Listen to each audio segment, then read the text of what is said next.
Fighting. Yes, fighting. One of the very many things that we, the Scots, invented, a cultural belief and national pastime. Families here have fought for generations. I will fight with you as my father fought with your father, as my grandfather fought with your grandfather, going all the way back to 1321 because one of your ancestors stole a cow from us. I don't care if it's been 700 years, give us our cow back. But you get some people out there, like martial arts masters, who claim that they are so good at fighting that they can stop your heart beating using just one finger. Sounds like this man might be very dangerous. Or he's full of crap. But there is a man who has decided to make it his life's work to see if these martial arts masters are telling the truth or not, by challenging them to fight, often with hilarious outcomes. The mad dog, Xiaodong.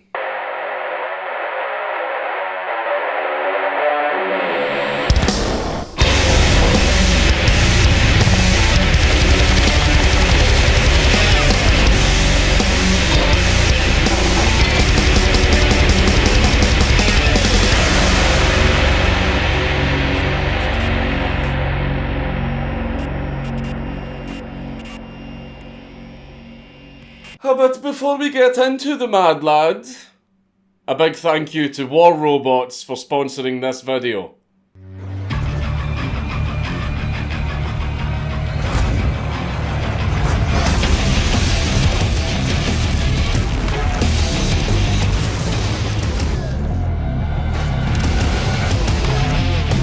In War Robots, you're a mech pilot who collects and modifies robots and fits them with a range of weapons to fight and defeat your enemies. As a pilot, it is your job to choose the right mech for the job. Some are small and fast, and some are huge and strong, all of which can be customised with different weapons and skins. There are a lot of different game modes, 5 different factions to choose from, and 20 different pilots. And remember, if you want to win games, you can't just smash and bash, you have to be tactical. Click my link below to download War Robots and you will get a robot with a weapon, a unique skin, 100 gold and 50,000 silver. The combat of the game is very fluid and tactical, and I really enjoy the aesthetic of the game. They really nail the futuristic robot war vibe. So click my link down below and download War Robots. New sponsor. Show them some love. Click the link. Xiaodong was born on the 15th of November 1979 in Beijing, China. In 1996, when he was 17 years old, he joined the Beijing Shichahai Sports School, where he trained in Chinese boxing, more commonly known as Sanshu. And it turned out that Shu was actually a very good fighter. He competed twice in the Beijing Sanshu Invitational Tournament, where in one of those he won first place. And after he graduated from the Shichahai school, he took up a position there as a Sanshu boxing coach. The earliest fight that we have on video of Xu Xiaodong is his 2003 match against Andy P, where Xu was very strong at the start of the match but ultimately lost through submission, as this was his first time ever fighting someone who was very good at Brazilian Jiu-Jitsu. After this fight, Xu decided that he wanted to expand his fighting abilities, so he started training in MMA. And then just a year later, he opened China's first ever MMA school. And then just a year after that, he hosted China's first ever MMA tournament. MMA already existed in China, but Xu was the guy that got the ball rolling and brought MMA into the mainstream and made it much more popular. Now, why wasn't MMA already extremely popular in China? Because something else was already really popular. Something that is embedded very deeply in Chinese culture. Kung Fu. Everybody knows about Kung Fu and all of the various martial arts that come out of China. You've all seen the references, you've all seen the movies, you all know who Bruce Lee is. Everybody knows about Kung Fu. And in China, it's extremely popular still, with traditions going back hundreds, possibly thousands of years. And the masters of these martial arts are viewed almost as demigods in China. And a lot of people in China fully believe that these masters have supernatural abilities, mostly based on claims that the masters themselves have made, like saying that they can kill you without even touching you, or they can knock you unconscious with just a flick of their finger. And in China, questioning the status quo is something that is not really allowed, because China is an authoritarian hellhole. But that didn't stop you from going all in on these masters, because he considered them to be frauds. So Xu just came right out and said that all of these supernatural abilities that the Kung Fu masters were claiming they had were all complete lies and nonsense. And Xu even took it a step further by saying that most Kung Fu style martial arts, while they look really pretty and really fancy and they look really great on TV and in movies, were all actually completely useless in a real fight. This infuriated the martial arts community of China, who all claimed that Xu was lying about them when what he was really doing was exposing them. And Xu continued to sit on social media and meme and troll these guys and call them out. And one of the masters that Xu Xiaodong called out was a master called Wei Lei, who had claimed to have supernatural abilities.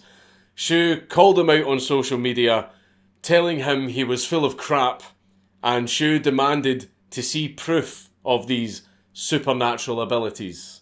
Wei Lei was a Tai Chi master. You know Tai Chi, that ancient Chinese martial art that you see mums doing in the park. Well, Wei Lei was furious that Xu Xiaodong dared to call him out and dared to challenge his claim that he had magic powers. How dare Xu Xiaodong say that Wei Lei is not a little magic man? So Wei Lei and Xu Xiaodong decided to settle their disagreements like men, with a fight. This would be the best solution. Men settling their differences like men, but at the same time, we would all get to find out who was full of crap. Would it be Xu Xiaodong, or would it be Wei Lei, the magic man?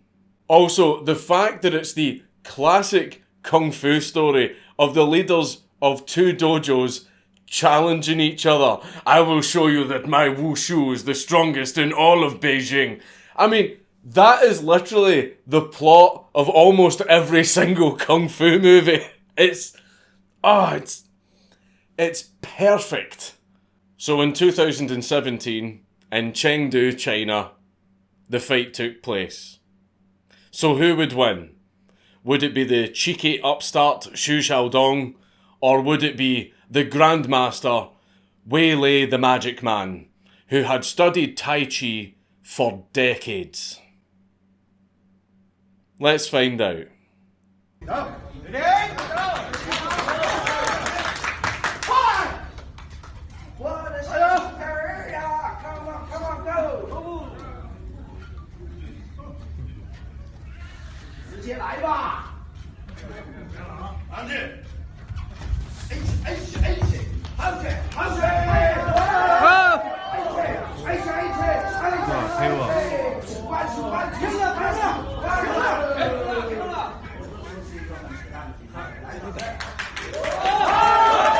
"20 seconds. Yeah, Xu Xiaodong won the fight in just 20 seconds, proving that Wei Lei was no magic man. Wei Lei lied to us. He wasn't magic. There is no magic. I feel betrayed." The fight went viral all over China and then all over the world. And the martial arts masters of China were absolutely furious at this, because it kinda delegitimizes their entire industry. People were really mad at Xu Xiaodong, especially business tycoon Chen Sheng, who actually offered a prize of $1 million to any Tai Chi fighter who could beat Xu in a fight.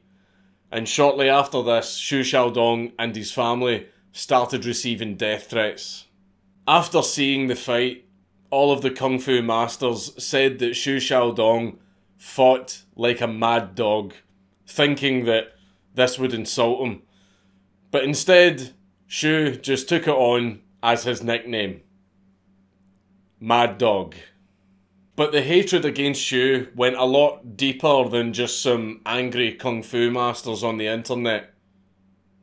This is China, where questioning the status quo is a very dangerous thing to do. And what Xu was doing was viewed as a direct attack on Chinese culture. So the government stepped in. The Chinese government ordered Xu Xiaodong to remove very, very many posts from his social media accounts, primarily the posts calling out the Kung Fu masters, and the government also ordered for several of his social media accounts to be shut down. But the thing that really got to Xu, the thing that wounded him the deepest, was when he was disowned by his own Shicha House school, where he had learned to fight and where he had worked for so many years. And not only did the school disown him, they completely erased everything about him. Every picture, every trophy, anything that was even remotely related to him was removed from the school and the school's website. And they even took it further by banning all students, even ones that Xu Xiaodong had taught himself, from even speaking about Xu Xiaodong. And to make things even worse, the government ordered Xu Xiaodong to remove any and all references of him talking about his beloved school from all of his social media accounts. 我现在我打假，你中国武协出来了，告诉什刹海，把我的名字除掉，没关系。那么我的微博，大家看看，他们说徐晓东，你把你微博只要有什刹海的名字，你都给我删了。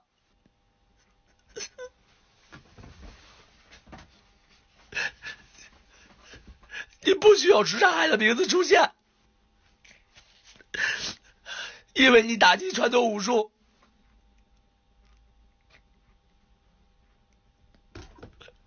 我20年待的地方说没就没了。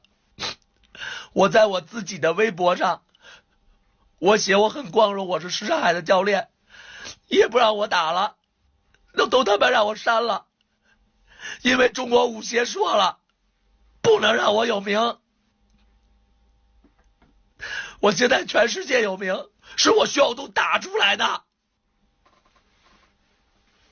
The harassment of Xu got so bad that students from the Chen School of Tai Chi actually stalked Xu and tracked him down to a hotel where they tried to intimidate him by surrounding him and standing in front of him when he was trying to leave. The hotel staff stepped in to try and resolve the situation as they were worried that there was going to be a mass brawl because neither Xu nor the Chen students were backing down, and eventually the police were called. But when the police arrived on the scene, they for some reason started shouting at Xu Xiaodong as if it was somehow his fault. But Xu wasn't going to take any of this lying down, so he simply made new social media accounts and kept calling out these fake Kung Fu masters and challenging them to fights. So, a Kung Fu master named Ma Baogu stepped forward and accepted Xu Xiaodong's invitation to fight. And the date was set for June 2017 in Xu's dojo. But just as this fight was about to start, Chinese police stormed the building and shut the fight down and led Xu Xiaodong away.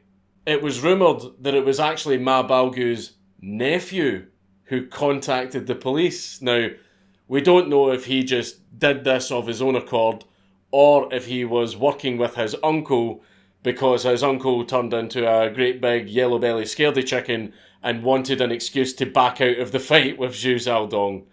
We don't know, but either way, the cops came in and shut down the fight.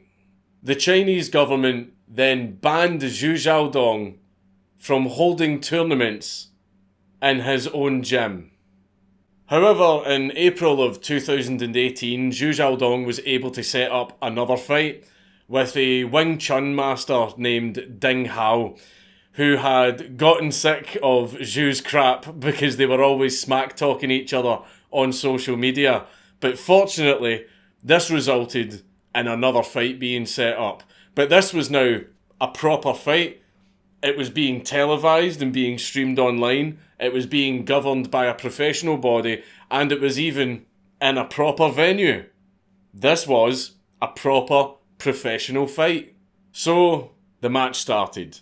Zhu, the Mad Dog Xiaodong, versus the Wing Chun master, Ding Hao. And it went exactly as you would expect. Cue the music.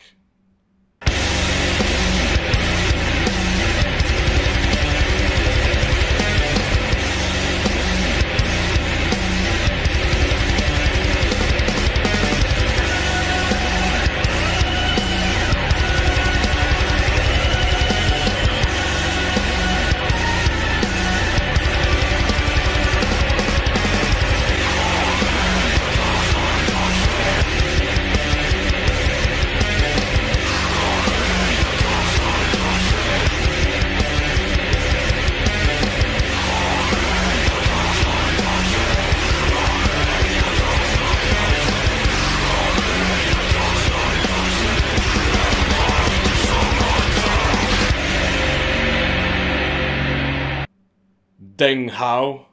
Huh. More like Ding Ao.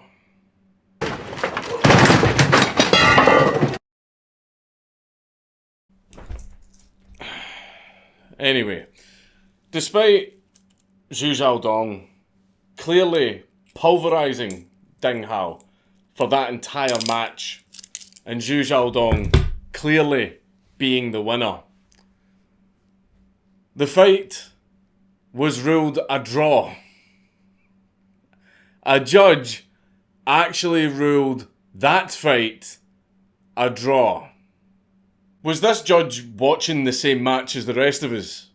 How the hell could this judge watch this match and rule it a draw? Well, after the match, the judge sat down for an interview to explain his reasoning.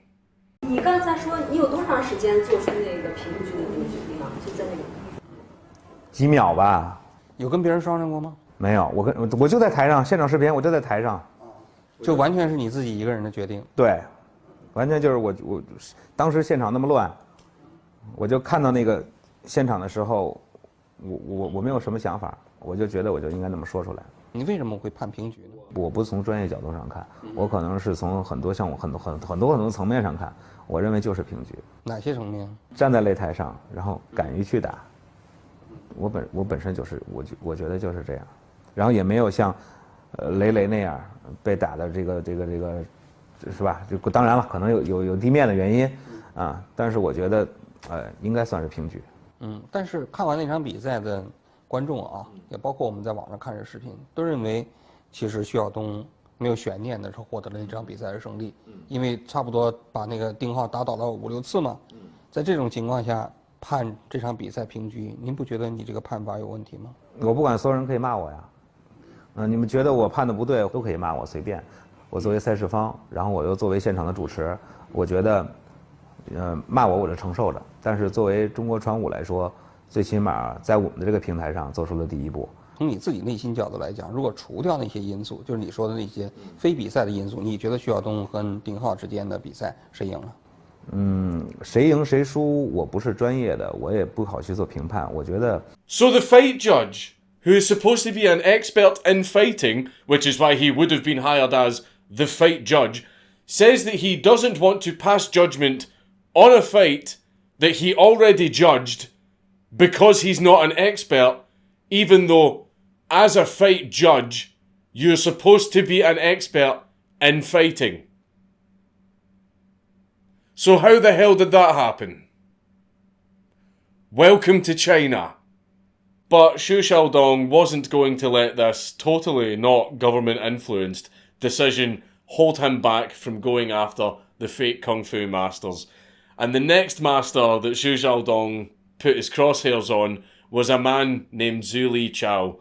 Now Zhu and Zhu Li Chao had smack-talked each other a lot online, but Zhu Li Chao had never accepted any of Zhu's invitations to fight. So Xu Xiaodong just turns up at the guy's house and challenges him face to face.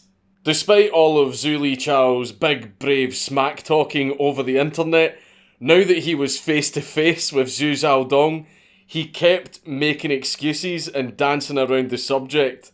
But after enough pushing and provoking by Xu Xiaodong, Zhu Li Chao eventually agreed to fight. However, the fight ended up not happening for reasons that I wasn't actually able to figure out. After this, another professional match was set up between Xu Xiaodong and a master named Tian Yi, and this time it would be done with gloves, and this time there was money on the line.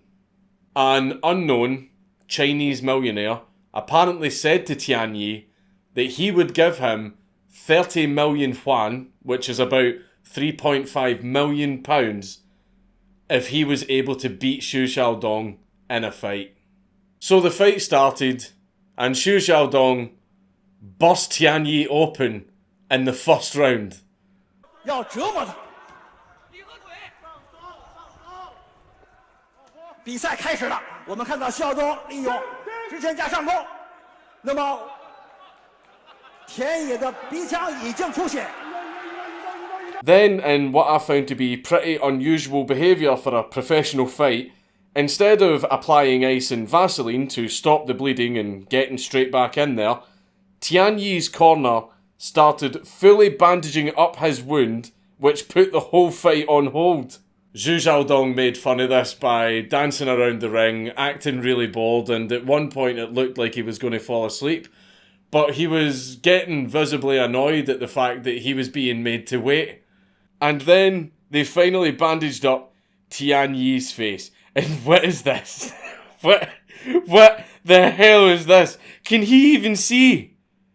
Can he even see? Not only are you applying bandages in the middle of a fight, but you've made this guy look like the most budget Tokyo Ghoul cosplay that I've ever seen.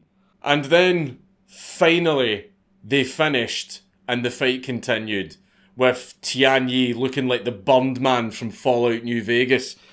And the refs were obviously all in favour of Tian Yi, because every time Zhu started doing some big damage, the ref would stop the fight. So Xu Xiaodong knew that if he was going to win this fight, he would have to do it quick. So he did. 他还能支撑多久？哇！一个飞膝。 So Xu Xiaodong won yet another fight against a supposed Kung Fu master. And everyone was furious. But the people that were most furious was the Chinese government, who still saw what Xu was doing as an attack on Chinese culture. And after the Tian Yi fight, the government found a good excuse to knock the wind out of Zhu's sails. A while back, Xu Xiaodong was actually sued by a Kung Fu master called Chen Xiaowang, and the court ruled in favour of Chen. Xu wanted to challenge the decision and submitted an appeal, and the appeal went on for a very long time. But after the Tian Yi fight, the Court of Appeals ruled in favour of Chen Xiaowang, and Zhu Xiaodong was ordered to pay Chen Xiaowang $60,000 in damages and also to apologise to Chen for 7 consecutive days on social media. And the outcome of this court's decision resulted in Zhu Xiaodong's social credit score being lowered. A lot of you already know what China's social credit score is, but for those of you that don't, let me explain. In China, they have a grading system for their citizens, where each citizen is given a score, just a series of numbers according to that citizen's behaviour. If your social credit score is a high number, you're a good citizen. If your social credit score is a low number, you're a bad citizen. Chinese citizens who are pro-government and do pro-government things have high scores. Chinese citizens who are anti-government and do anti-government things have low scores. And your social credit score dictates a lot of what you are actually able to do in China. And to give you an example of what happens to you if your social credit score gets lowered, we can look at what happened to Zhu Xiaodong after his social credit score got lowered. I'm just going to read it from this list to make sure I have everything covered. Zhu Xiaodong was banned from owning property, banned from renting property, banned from staying in hotels, basically live outside. He was banned from shopping in certain shops. He was disqualified from many government services. He was disqualified from many government benefits. And he was also not allowed to use high-speed trains or buy plane tickets. The Chinese government also censored Zhu Xiaodong's name from internet search results, and it also censored media outlets that spoke about him in a positive way. But despite all of this, another match was set up between Zhu Xiaodong and a Wing Chun master named Lu Gang. Now that's Lu Gang, not Lu Kang. Lu Gang. But in order to avoid any backlash for this fight, Zhu Xiaodong accepted the fight under a pseudonym, under a fake name, and he also painted his face so that no one could recognise that it was him. I mean, he's still wearing the exact same style of shirt that he always wears, and like you can blatantly see it's him. It's clearly him, but you know, hey ho, whatever. But because Zhu Xiaodong's social credit score had been lowered to the point where he couldn't ride high-speed trains or buy plane tickets, it took him 36 hours to reach the fight venue, and he had to take small cramped trains that he couldn't lie down and sleep in. So by the time the fight started, Zhu Xiaodong hadn't slept in 42 hours. But despite all of that, Zhu Xiaodong still got in the ring and still beat the living daylights out of the guy. 不给咏春李刚任何的还手的机会和时间，我就打近战，我用我的力量捧我乱家。 The fight ended up being stopped after just a few minutes because Zhu Xiaodong had broken Lu Gang's nose, and because it seems that this fight was actually judged fairly, Zhu Xiaodong was declared the winner. After this fight, however, Zhu Xiaodong couldn't go to bed and get some much deserved and much needed sleep because he had to go on social media and begin his court-ordered 7 days of apologising to Chen Xiaowang. But Zhu Xiaodong completed his 7 days of apologising and paid off his fine and his court costs. And because Zhu Xiaodong had completed his punishment, his social credit score was restored back to normal. Shortly after this, Ding Hao comes back and publicly calls out Zhu on social media and challenges him to another fight. 徐晓东，你还记得我的拳头吗？上次没人 KO 你，算你走运。我一定要在公开的擂台上打败你 ，KO 你。 Mate, what are you talking about? You got absolutely battered. Shut up. Despite the call out, no one, not even Zhu, took it seriously because of how badly Ding Hao got beaten last time. So everyone just sort of laughed at him. However, a new challenger had entered the scene. A master of the Iron Palm, who challenged Zhu Xiaodong to a fight and said that his Iron Palm would break Zhu Xiaodong's arm. Zhu Xiaodong replies, making fun of the guy, but also says, alright, let's do it, but tell you what, let's make it interesting. I will bet you 200,000 yuan, which is about £22,000, that your Iron Palm will not be able to break my arm. So let's do it. Name a time, name a place. The Iron Palm guy then completely poops his pants and makes a response video to Zhu Xiaodong, apologising to him and asking for his forgiveness. So things had finally gotten back to normal for Zhu Xiaodong.